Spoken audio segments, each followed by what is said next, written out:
Hello, everybody. Welcome to another edition of Community Works. I'm Bernadette Welsh, your host. Each one of our shows highlights a local, charitable, nonprofit agency in our community. Our goal is to educate you, our viewers, about the great work that's going on all around us every day by local agencies and their supporters. When people help their neighbors, everybody benefits. The focus of today's show is all about Huntington's disease. Not a lot of people know about it. It is genetic. And I want to welcome my guests. They're going to explain about this disease. And we're going to hear from someone whose family member is, well, both family members were affected by Huntington's disease. So I'd like to welcome Susan McGann, who is the president of the chapter of the Connecticut Huntington Society. I'm going to start again, okay? The Connecticut Huntington's Disease Society of America. She is their president. And of course, Debbie Possig is an author, a marriage and family therapist, my friend for many years. And ladies, welcome to the show. Thank you for having us, Bernadette. Thank you, Bernadette. This is so exciting. Oh, really. I'm glad you think so. Really, anytime we can raise awareness, that's what our goal is. And that's just what we're going to do this evening. So the first question, of course, Sue, is going to go to you. Okay. I'd like you to tell our viewers about the mission of the society, a little bit about the history. If you would, please. Well, the mission of the Huntington Disease Society of America is to help improve the lives of everyone affected by Huntington's and their families.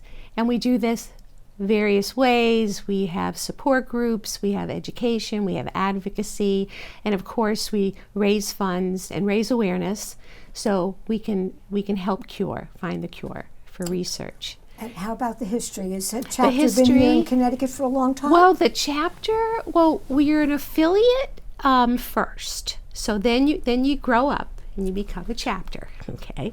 So I started volunteering in 2006 where I met Debbie, and her husband was still, she was taking care of him in their home, and starting to meet people, and getting other people involved, doing more events. There weren't any events in 2006. Debbie had done one the year before. There wasn't a chapter affiliate. So just really meeting people, raising awareness, doing events, getting other people in, and then we became a chapter about 5 years ago, I think 2000, right around the COVID. Right around 2020. Right around 2020? Yeah, we became a chapter, and we keep growing and doing more things in the community, and I'm just real excited about that. As you should be. So it was a process, and you've arrived. And now we're doing this show to get people to understand what it's all about. Exactly. So thank you very much, Susan. That is the most important thing. A lot of people have no idea what Huntington's disease is, other than, I think it's genetic. So without getting too scientific and too technical, we tried before the show, folks, and it really didn't work. It was like, no, I don't think so. So if you could just tell our viewers a little bit about the nature of Huntington's disease. What is it? Sure. Huntington's is a rare, hereditary, genetic brain disease. It affects the brain, neurons in the brain, and it affects your movements. So there's like a chorea type of movements, your speech. It affects your cognitive skills. It affects the way you think. And it affects people differently. Oh, okay. So it's not like this person is going to have these movements and then they're going to do this and that. No, each person is different. It depends what part of your brain it affects. Oh. And also it depends on, you have siblings, and your siblings might start having their symptoms earlier or later if they have the disease. And you were telling me that every time a child is conceived, there's a 50-50 chance Exactly. that child with the parent that has the marker so it's a 50-50 chance. Exactly. It's 50-50. And it doesn't matter if you're, say you have two children and one of the children tests and they test negative, well, the other one doesn't necessarily have to be positive because each one is 50-50. Every child, yeah. And we know people that, maybe some families, 4 out of 4 tested positive. Wow. And maybe none of them test positive. Wow. So it's just whatever. It's how genetics works. Exactly. It's right. Exactly. It's very, very interesting. Mm-hmm. Okay, I think we know now a little bit more, so that during our discussion, people will know exactly what we're talking about. It's a genetic disease that's passed down from the generations. One more thing. Okay. One more thing. Okay, I'll give you that. Sorry. I'll give you lots more things. And it's fatal, and there's no cure right now. Okay. That's you got to put that in there. It's fatal, and there's no cure, and it lasts about 10 to 15 years that you'd have it, and then once you get it, and you'll die of something else. Okay, so somebody couldn't say, well, I'm going to live for 25 years. It's just usually you don't know. You don't know. It could be 25 years. I mean, it just depends. It depends on, when you start it, if it's slow progression or not. Yeah. Okay, that is interesting. I have another question I'm going to ask you later. What are the programs that you offer? So I know support groups must be a huge thing, and Debbie, you're going to talk about, because you're being so patient. I'm going to talk about, so is the support the main program of the Huntington Disease Society? Yes, for our, well, there are so many different things. There's, for our chapter, we're involved in so many different things. There's the support groups, okay? There's advocacy there's like the disability, so our patients can get disability. It just seems like it takes a long time to do that, and our national organization helps with that too. Okay, so if you want to be declared being disabled, then the organization helps. Yes, exactly. And we actually in Connecticut have a medical equipment loan program. Not all chapters have that. Interesting. Yeah, so we have that, and we take in used or new equipment, and we loan them out to our families. What kind of equipment would that be? Well, there's something called a Broda chair, a Broda wheelchair that's specifically designed for Huntington patients because of their movements, and we have some of those. We have a oh God, what do you call that? The one, the chairlet steer.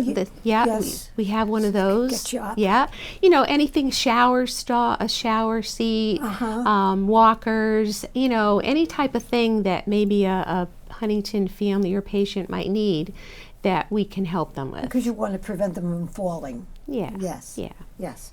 Okay, so let's see. So that's one of the other programs. Yeah, and we'll do the advocacy, and we do the education. Education is really important. That's what we're doing right now. That's right. And you'd be surprised even that physicians and nurses, they don't know. I'm constantly, when I meet people, do you know what Huntington's is? And so many people don't know what it is. Right. So we have a yearly education symposium. Oh, very interesting. Yeah. And we collaborate with the UConn Health Center's Huntington Disease Program and the Hartford Healthcare Chase Family Movement Disorder Center. And we take turns kind of hosting, and we have people from all over and have different subjects, and it's free. We don't charge. And we cover, by the way, we cover the whole state. Yes, so yes, that makes sense. Just so you know that. Yeah, we cover the whole state. Okay. So the education's important, the support, educating the communities, raising awareness, raising funds. That's basically what we do. And we're all volunteers. Yes, you're all volunteers. Every single person. Every single. So when well, I'm sorry, I shouldn't say it. Our social worker. We pay our social worker. Oh, right. That's very good. We do have a social worker. That's right. Good. For the state. But I think our viewers would be appreciative to know that if you make a donation or give some kind of support to this wonderful society, that 99.9% of that money is going to go for the mission. So exactly. I think that's important for people to know. Yeah. Okay, so Debbie, you've been so patient. I'm up. You're up. You're next, honey buns. Okay, Why are you an advocate for this organization? Tell us a little bit about your story. Oh, let's turn the clock back 48 years. It seems a lifetime ago when I was dating my husband. And then I was introduced to his mom who had Huntington's. And my husband was only 21 years old and he was at risk. And at that time, my father-in-law was active with the Committee to Combat Huntington's Disease, which was before the HDSA and the Connecticut affiliate and the chapter. And so that was really the grassroots organization at that time, and that was 1978. And so we started volunteering then, at that early stage of our lives. So you got married. I understand that you adopted some children. Was that specifically because of the concern for passing on Huntington's disease, or you just felt that for your lifestyle that was the best thing to do, or it just worked out wonderfully anyway? It was actually spearheaded by my husband, because at 21 years old, when he knew he was at risk, he chose to have a vasectomy, and because he did not want to pass the gene on, whether knowing that he was at risk, he didn't know at the time, and being one of 3 offspring from his parents, he was the only one that ended up with Huntington's. I see. So he made the right choice. He did make the right choice, and it showed his compassion and his intelligence, and your intelligence and compassion for marrying such a wonderful man. Oh, he was the best. Very, very good. Okay, so you have written some books, and we have a graphic, but I've got them here, and we've got graphics to show these wonderful books that Debbie has written. And Debbie, what will we learn if we read these books? Well, for the first book is An Affair Worth Remembering with Huntington's Disease. It's now 10 years old, which I can't believe. I have my 10th anniversary edition that just came out, and it's truly a love story. It's about caring for a loved one, my husband, who had a terminal illness. It was a progressive illness, and it was truly loving the person, mind, body, and soul, till death did we part. Yeah, for sure.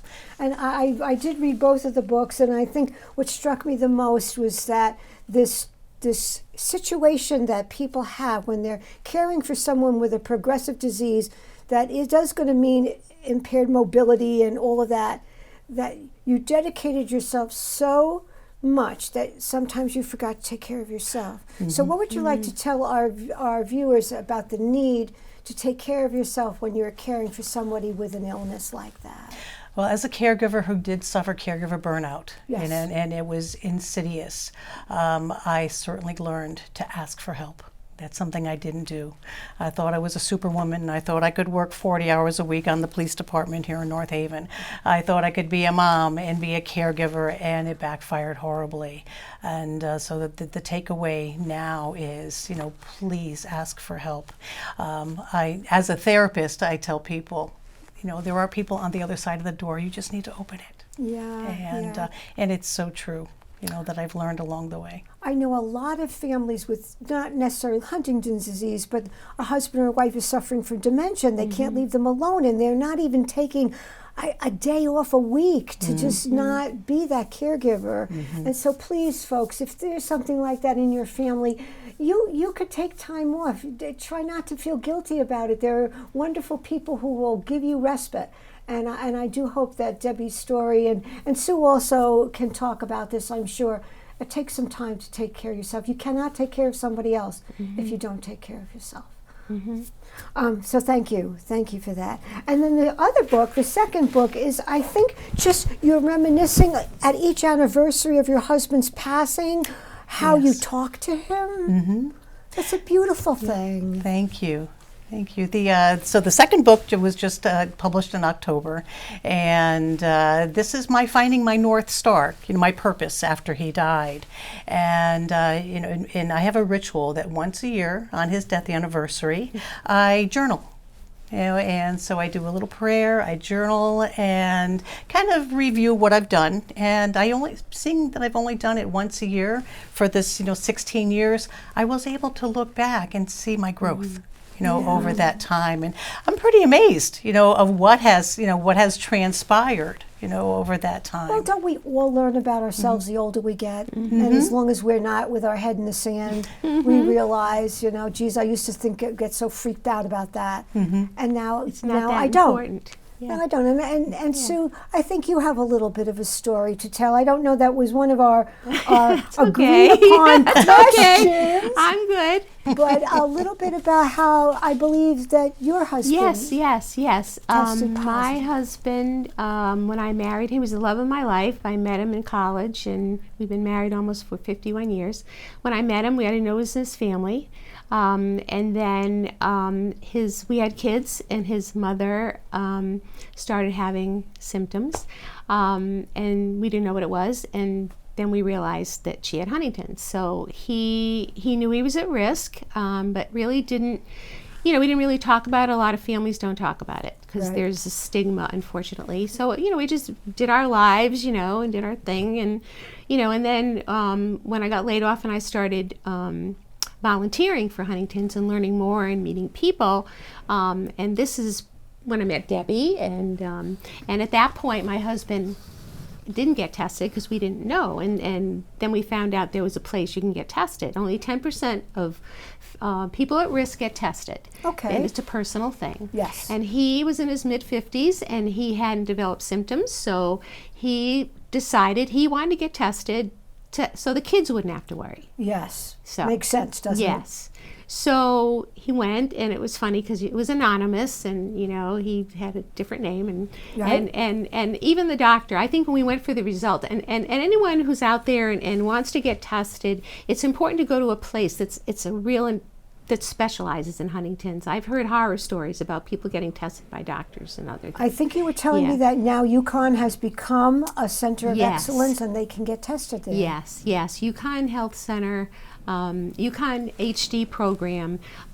It's a center of excellence. They went through rigid guidelines, and they just got approved, and they do testing, and it's anonymous, and they have a fund, and it can be for free. Okay. So you want to and they have a genetic counselor. You want to go someplace that they know. So he tested positive, and then he didn't develop symptoms until a few years later, and we just thank God and thank whomever that he's still doing well. Yeah, you tell me he's still driving. He's and still he's driving doing the and doing lawnmower the lawn. thingy.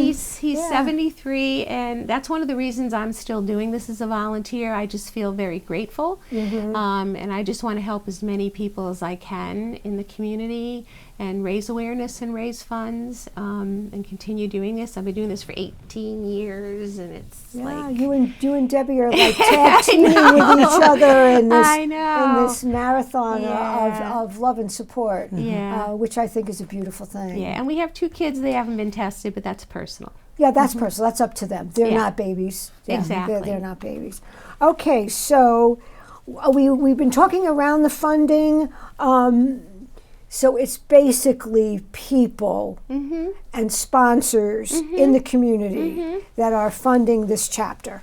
Yes, And- yes. and We have we have a budget. We have to go, create the budget for the year, and we have different events, and that's how we raise funds, because I think I was explaining before, you don't really get a lot of grants, because of single diseases. So that's why a lot of the single diseases, they have the walks, they have the runs, Right, they makes have sense, yeah. So we're having our May is Awareness Month, Right, and we're going to show a graphic. Yeah. We're going to show a graphic. Well, you were already there we go. Yeah. So there's our graphic. Yeah. And what's on that graphic? What does it tell us, Sue? It's and the Debbie, Team what does Hope it say? Walk at Chatfield Hollow, and it's so much fun. Those are actual families that were there last year. There are pictures of families. I make teams. It's all grassroots. Yeah, so those but- are homemade signs that I make. And it's Sunday. It's Sunday, Yeah. May 4th, so it's coming up real That's fast. right. It's coming That's up real right. fast. And we could still use sponsors and raffle items and teams, and that's how we make our money. And all over the country, it's our biggest fundraiser, Team Hope Walks. And then I have another one in September, 28th Yep. in Westport, that a couple of Greenwich High School students actually came to us last year and said, we want to help and we want to raise money for you. Awesome. I Yeah. mean, we love that. So if you're out there and you want to help us too, we could That's why have we're that. doing. That's why we're putting it out Yeah, there. exactly. We're looking for support. That's right. We're having fun, folks, but we really want Yes, you to yeah. get involved if you can. Oh, we're back again. Okay, so that's the most important fundraiser for the spring. It's at Chatfield Hollow. It is on Sunday, May 4th. And if you want to learn more about it, you can go to their website or just put it in your search engine. All you got to do is put in Huntington's disease in your search engine, and you'll find out everything that you need to know. So you might want to do that if you're interested. So that's wonderful. Okay, Debbie, how have you learned to live with losing Perry? How have you, what are some of your coping mechanisms? How can you tell some people of some of the things that work for you? It might not work for everybody, but what has worked for you? I think the critical thing that it's worked for me is continuing to learn. You know, as I've learned to live with his loss, it's helped with the healing. And it started off with facilitating bereavement groups, you know, being trained to run one just months after his death. 6 months after his death, I ran my first bereavement group, and at his year anniversary, first year anniversary, I said, you know, I think this is going to be where I'm headed. So my North Star was already starting to shine, you know, my purpose. And so that started evolving with you know, going back to school and becoming a marriage and family therapist, and then continuing on with more education. You know, a lot of healing, you know, occurs during the education and training. The training has helped the healing, and then I landed in hospice, and my thoughts were when I came to the hospice program, I said, we're going to have Huntington's disease patients, and we've had 2 so far, and one of them, you know, was a family that we, you know, Sue and I knew, and now the husband is a volunteer with our hospice program, which is really great. And have you found that just writing about it was therapeutic for you? Oh, absolutely. Very cathartic. Yes. Very cathartic. Yeah. You know, it just gets the thoughts out of the mind. You know, I put some poetry in my newest book, and my joke has been that country singers, you know, have their platinum albums because they talk, you know, their emotions come out at the worst times. Well, I write my best poems, you know, when, you know, it's the anniversary time, because I'm very, very raw. And because now, you know, I'm kind of, I'm in an area where I'm in a good place, so I've got nothing. Yeah, I hear you. And you know, No she didn't even tell you that after she got her marriage and family therapy, she was our support group leader. Did you say this? No. Okay. For many years. And she did more than one support group. She did like 3 or 4. I was all over the state of Connecticut. I mean, and everyone loved her. It's just phenomenal. How could you not? I How could you know. not? So we miss her for that. Aw. But you know, from going from your young marriage and having children, and then being a police officer in our town of North Haven, and then pivoting over to caring for your husband, and then finding your purpose from that very hard thing that you lived through. I find that is very remarkable. And so many people, if they don't find a purpose or a way to deal with it, they just like shut down. And so I think your message to everyone is about go out there and do something. Yeah, she's inspiring. It's She is. definitely hope related, and to know that, you know, grief is lifelong. And you know, and if you allow it, you know, your world can grow around it. Yeah. You know, and I did put an illustration of that in the book. You know how there's a theory. It's called Lois Tonkin's theory, where if you can imagine 3 different size mason jars, and if you take a squishy ball and put that same size squishy ball in each jar, well, that squishy ball is grief. You know, the grief stays the same size, but your world around it changes. And if you allow it, Yeah, you know, if you you have to allow it, allow right. that to happen. But it's very fluid, because on his death anniversary, about a couple weeks before, my world goes back to that small jar. because I can feel the loss. And then after that, I go back to the middle, in the larger jar and continue to grow. You continue to grow. Well, I'm so glad you shared that, because that's part of the education that we're doing. We're teaching people about Huntington's disease, but we're also teaching about coping mechanisms so that you can live. Exactly. So that you Everybody can live. needs that. Everybody needs it. Okay, so we walk every year. We support each other. There's a website. Yes. And we're going to, at the end of the program, we're going to show that thing so that you can go there. People can buy your books and learn about the Huntington's disease that way. And so there's just so much that is available out there now that people know a little bit more about Huntington's disease. So if somebody wants to volunteer or give a raffle prize, do they just go? They just go to the They could call. They could call? Yes, call me. Call you. Yes, and they're going to see the number. Call me Call or do the email. Yes. Good. I'm constant. I'm always have my phone, and I always return right away. Is there a deadline for when people can? So for this one, yes. For this one, yes. This one, May. I think for sponsorship, it's April 4th. Okay. And if people want to be sponsors, our T-shirt sponsorship, see, we have our nice T-shirts. Yes, you're wearing the And T-shirts. I love you'd them. Get on the back, you'd get your name, your business name. Very reasonable. $250 is the minimum for that.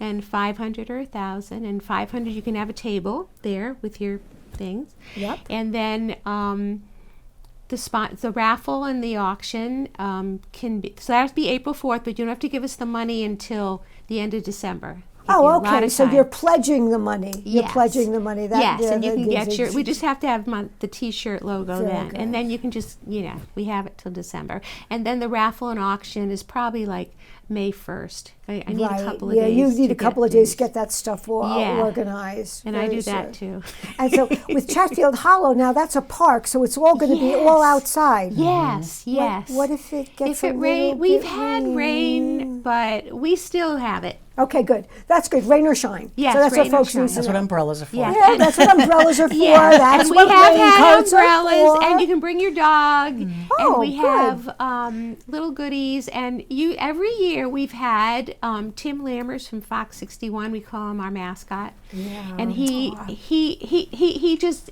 has not been affected from Huntington's, but he just gets it. Yep. And he tells every year. He tells a wonderful thing to inspire us before we walk.